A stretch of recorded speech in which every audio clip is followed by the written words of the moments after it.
The original Alone in the Dark was a 1992 survival horror game. This game was developed and published by Infra Games, and it received a lot of praise, and there's a very hardcore fanbase for this franchise, we'll say in quotation marks. But the Alone in the Dark's new entry is a reimagined version of that original back in 1992. Set in a gothic American South, you control one of two protagonists. You play as Edward Carnby or Emily Hartwood. Using these two, you can explore your environments, fight monsters, solve puzzles, and uncover the true secrets of Derceto Manor. Each person's story is slightly different, although the ending is very much the same. Each person's experience is very different, and I really like that about this game. You can play as Edward, and then you can play as Emily, and have two completely different experiences, and the game wants you to go ahead and do that.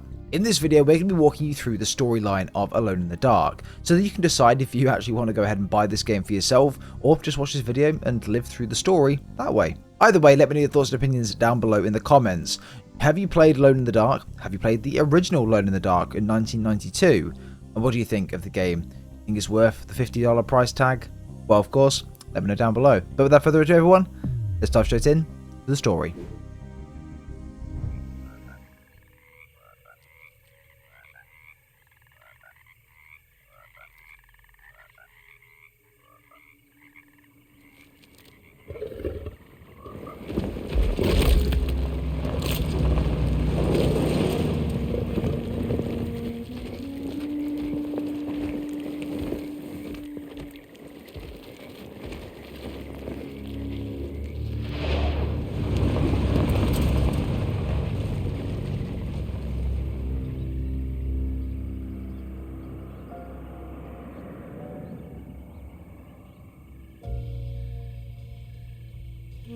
Alone in the Dark starts in the middle of nowhere, and we're immediately presented with two characters that we'll be playing as throughout the story, Emily Hartwood and Edward Carnby.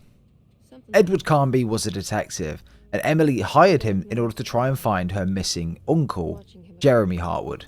Emily believes that Jeremy is possessed for whatever reason, would constantly be saying and telling everyone the Dark Man is following him, watching him at all times.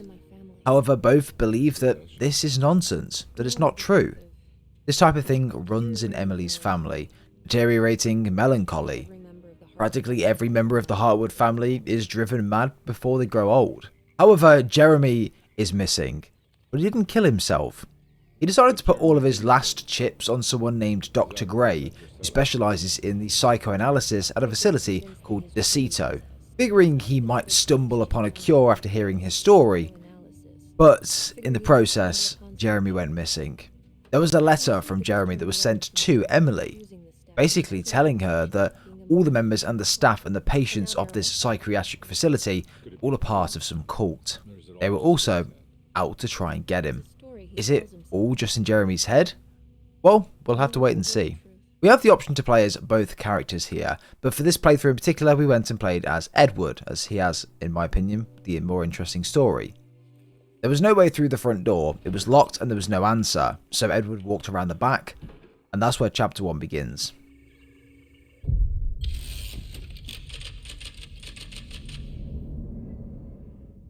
As Edward makes his way through the facility, it's completely deserted, dark and quiet. Along the way we see multiple entries written by members of staff and patients of the place, one in particular stating that they lost all hope until they found comfort in the practice of voodoo. This is a Caribbean cult, one that this person in particular was skeptical of at first, but it worked out for her in the end. Could this be what Jeremy was talking about in that letter to Emily, about that cult? Throughout, Edward also finds multiple different symbols and objects around the house with missing pieces on. Not knowing what these were just yet, he moves on and carries on exploring until he reaches the main hall and opens the front door for Emily. Suddenly, however, 4 people show up out of nowhere.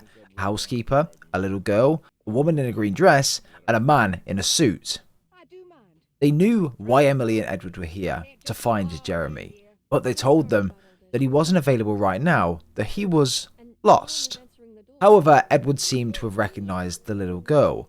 No word on how just yet or why, but she did look very familiar. The housekeeper was very adamant that we cannot stay here, So Edward essentially takes himself upstairs and drags Emily with him, telling the housekeeper that they'll wait inside Jeremy's room so they can speak to Dr. Gray. In Jeremy's room, we find entries about the Dark Man. Every night he hides from him. There's a place called Teroa. This is a place that Jeremy wants to reach, potentially where he might have gone. Edward finds the schematics for something called a talisman that's locked up in a box, and then hidden away out of plain sight, a painting of Jeremy holding up that exact thing, the talisman, and a book named Reflection. However, something strange just happened. Emily left to go and see Dr. Gray, and just as Edward turned around to follow, the room changed. He was now in a completely different place, different room, house. This area, monsters coming up through the ground, fighting him, until he came face to face with someone, Baptiste. We're inside Jeremy's story. This was all him, his imagination. Jeremy has a pact with this Dark Man that he tried to warn the others in the house of, but they just didn't listen. Baptiste said that Jeremy is hiding in a place that no one can find him, and to do this he's using something called the talisman, as we saw earlier. It's some magic charm that he got from someone named Miss Jackson down the street. This is a voodoo priest, and it was the one that wrote that entry a little bit earlier on that we spoke about, one that was talking about voodoo and being a Caribbean cult. Well, we make our way inside there, and on the table is in fact the talisman. We enter a series of numbers into the talisman, and a doorway suddenly opens. But then we were just back in reality and in Mr. Gray's office, like nothing had happened. As confused as Edward was, we asked Dr. Gray about Jeremy Hartwood, that we're here to see him, asking for more information on him, but he didn't have anything on him. Wasn't allowed to speak about it due to patient confidentiality. Edward was directed to Dr. Gray's orderlies to ask about Jeremy's disappearance. However, as we walked through the door, there was Emily. She tells us that Edward disappeared, gone, vanished, no idea where he went. And obviously, Edward was in another reality or something. But it was so strange to understand what's going on here. Emily didn't believe a word Edward was saying and thought he might have been going crazy. Edward wanted to use the talisman. It brought him back to that place in a blink of an eye. This must be how Jeremy is hiding. Could possibly be in the place he mentioned earlier, Teroa. Edward uses the talisman on an old clock in a hallway, and when he opened a hallway door,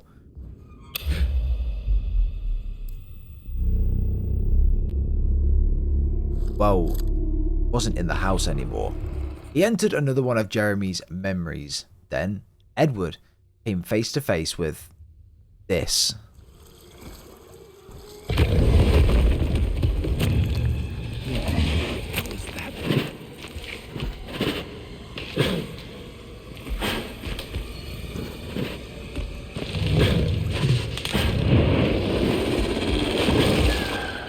We enter the hateful mound, the one that Jeremy mentioned in his book, and inside one of the housekeepers, she tells us that he might be unharmed, but he's far from alright. Just as the monster was about to attack, however, Edward grabs the bag and was back in reality. Edward continues to explore the facility and move between realities, even in one instance finding Jeremy sat and dead. This was just a vision, of course, and it's not actually true, but now he's unlocked a vision into another one of Jeremy's memories. Edward makes his way to the chapel. Inside shows the Hartwood family crypt, generations of her family all buried here. Edward makes his way inside the chapel, and laying in the centre was a lady, but to the right was Jeremy. Jeremy says he is here to keep all evil at bay for as long as he possibly can. Jeremy made a terrible promise with someone, but us saying his name means that he can hear us, and of course that person is the Dark Man. When the sun rises, Jeremy will be chained in his sunken desert temple for an eternity. But at least the evil outside of Derceto wouldn't harm anyone else anymore. Teroa, why did Jeremy want to go there? He's not allowed right now, but maybe because of his pact with the Dark Man? However, just as we're getting into conversation, the Dark Man appears. What should I... Look out! Behind you! Run! Don't let him take you!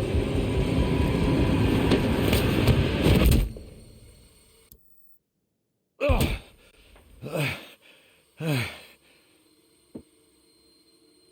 Edward makes his way outside into the courtyard where he's presented with a man called Juan. He is in Teroa. Juan is the author of the book that Jeremy found useful at one stage in his life and the one that we saw on that painting named Reflection. He and Jeremy have never met and he's only a part of his subconscious. But this is a place that Jeremy has never been and probably will never go. Juan points Edward to the covert library, teaching us more about the relationship between Jeremy and the Dark Man. However, he is here as well.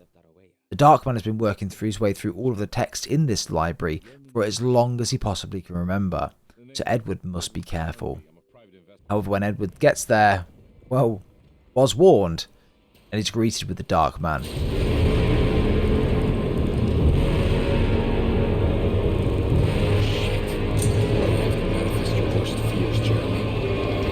If he tries to shoot him, he points the gun at his own head, and if he stays near him for too long, he dies. Edward needed to sprint and escape the Dark Man, until he finally reached the very top of the library. As Edward was reading one of the books needed to understand more about Jeremy and why he's here, the Dark Man pulls it out of his hand, and he starts to read it for himself. Just as Edward was about to be killed, in comes Juan, blowing a whistle and distracting the Dark Man.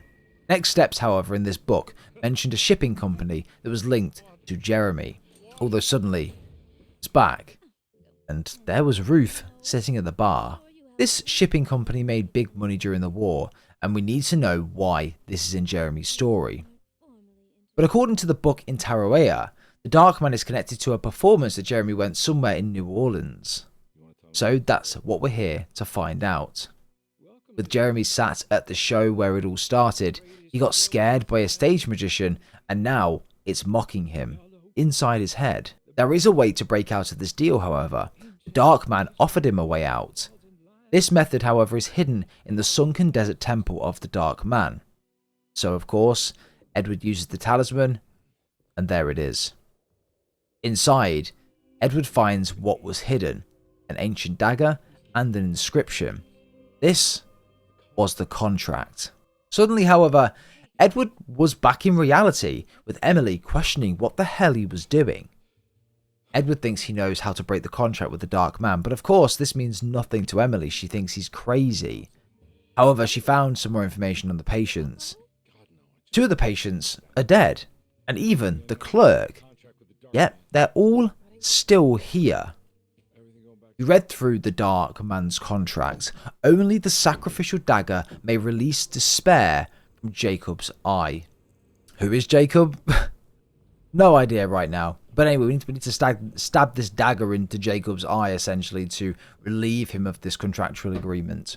We make our way back into the attic and find an object in a box. We use the talisman to find our next memory, and well, it was just below Edward. We went from the house to being on a boat. Jeremy's hiding on this boat somewhere, so Edward had to get the boat engines running to try and move it essentially from being stuck. But as he tried to escape, you could see down below Dr. Gray and Jeremy talking. Edward dropped down below, but no one could see him, no one could hear him. He starts screaming, but nothing. Edward starts freaking out, and then... Hey, Doom! What's this doing? Again, fine. Hey, I'm right here. What the hell is going on? Now everything is wrong. Nothing is in play. I'm right here! Calm down, Mr. Conby. What do you want? Like a click, he's back in reality. This game is a mind F. The next memory was of a little girl named Grace. This wasn't one of Jeremy's, but one of Edward's memories. The Dark Man knows Edward is onto him, so he wants him to relive one of his worst memories as a detective. Edward walked into his old office, drunk, depressed. The case he was working on was relating to a kid being taken by a father heading out to the States with her mother not knowing. The father, however, made a mistake by selling a painting that he and his wife actually cared about to a collector named Thornhill to fund this venture. The mother hired Edward to track down and return his daughter to her. Edward caught up with him, however, at Pearl River Bridge. But it wasn't until Edward got there that there was Grace. Grace was the little girl that was taken She was the girl in that case. When Edward returned Grace to her mother, she just did not care about her at all. Father, however, drove off the side of a bridge with Grace inside the car, killing them both and drowning. Darkman wanted Edward to see this, to relive it. Edward needed a closer look at this, however, so he rowed a boat near the car, opened the door, and suddenly...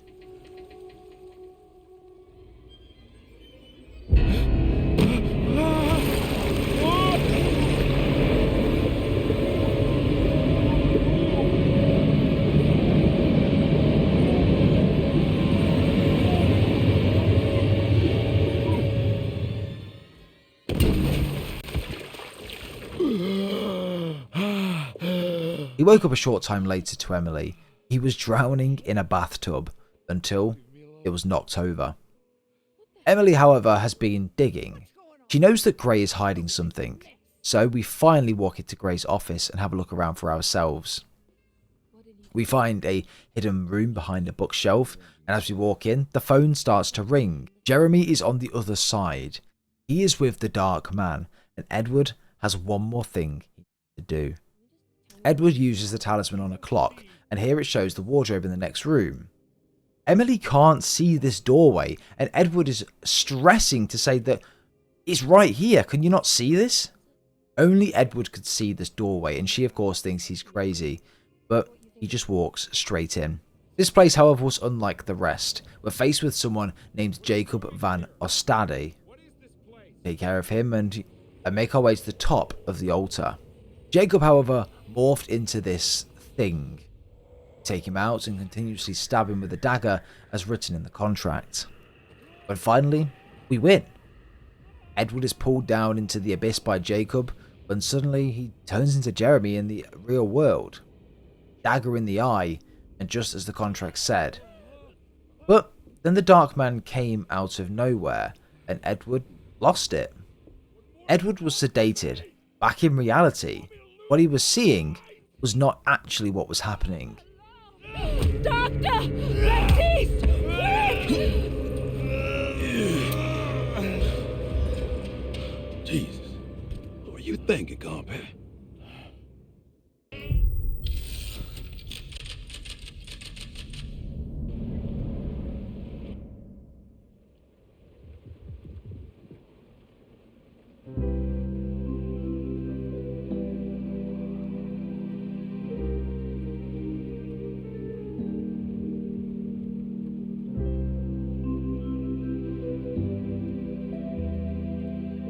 Here we see everyone together when he wakes up, and well, Jeremy back sitting with Dr. Gray.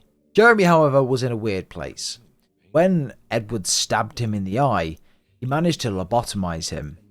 This means that he is now less able to function mentally and emotionally. Jeremy will live on. He has been saved from the Dark Man, but at what cost? This means he will no longer be able to express himself mentally or emotionally or function in that way.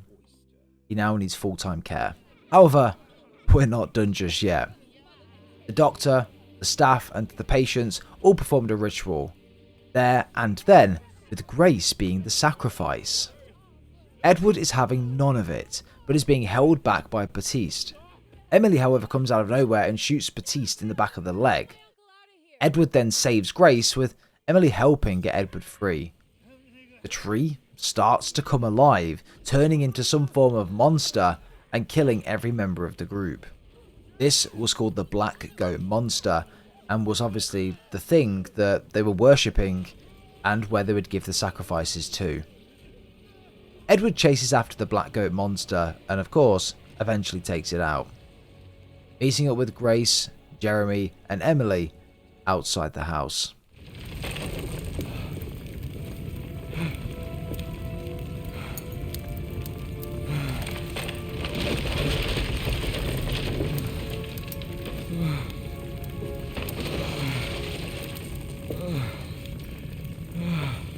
Detective, Oh, what the hell was that? I tried to tell you. There was so much evidence. Their devotion to the Black Goat was like nothing I've ever seen before. I felt so dumb believing any of it, but I'm glad I did. Are you okay? Everything is out of order. This isn't the way the story goes. I shouldn't be alive. Yeah. Well, you're welcome, buddy. How are you doing, sweetie? I kinda like it. You ruined everything, but I'm not mad.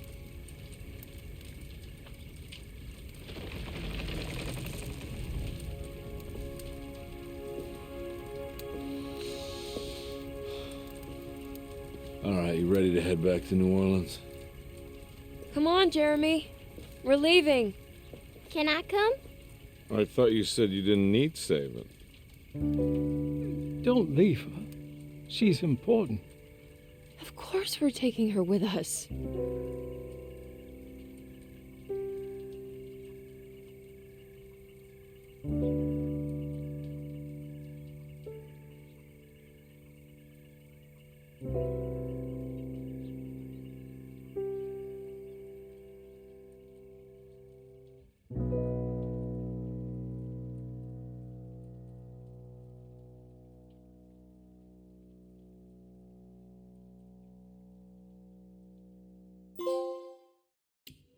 Well, ladies and gentlemen, that was the story of Alone in the Dark.